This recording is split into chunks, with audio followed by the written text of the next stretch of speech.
కేటీఆర్ ను కలిసిన గోదావరికని సింగరేణి క్వార్టర్ల కూల్చివేత బాధితులు. రామగుండం ఎమ్మెల్యే రాజ్ ఠాకూర్, మక్కన్ సింగ్ అరాచక పాలన చేస్తున్నారని ప్లకార్డు ప్రదర్శించిన బాధితులు. Godavarikhani Lakshmi Nagar shopping complex development అంటూ సింగరేణి క్వార్టర్లు కూల్చివేశారని కేటీఆర్ కు మొరపెట్టుకున్న బాధితులు. 82 క్వార్టర్లకు కరెంట్ నీళ్లు కట్ చేసి ఇబ్బందులు గురి చేసి క్వార్టర్లు కూల్చివేస్తున్నారన్నారు బాధితులు. తమకు జరిగిన అన్యాయంపై అసెంబ్లీలో చర్చించాలని కేటీఆర్ ను వేడుకున్న బాధితులు. దీనికి సానుకూలంగా స్పందించిన మాజీ మంత్రి కేటీఆర్.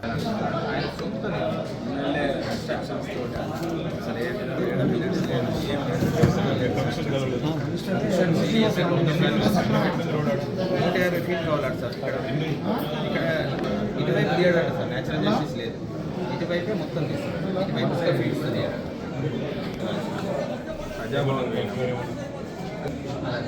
కాల్స్ మ్యాటర్ అండి, ఏదైనా బడ్జెట్ అలొకేషన్ లేకపోతే ఏదైనా ఇప్పుడే సార్ వాళ్ళు అంటున్నారు మాన్పూల్ ఎమ్మెల్యే రామగుండం కాన్స్టిట్యూన్సీ మొత్తం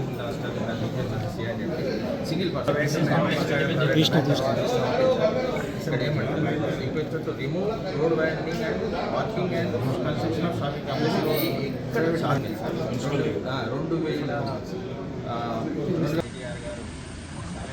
మరి వారితో మాట్లాడిన తర్వాత మా ఒక సమస్యను అసెంబ్లీలో ప్రస్తావించి మరి మాకు పరిష్కారం చూపాలని మేము ఆశిస్తున్నాం.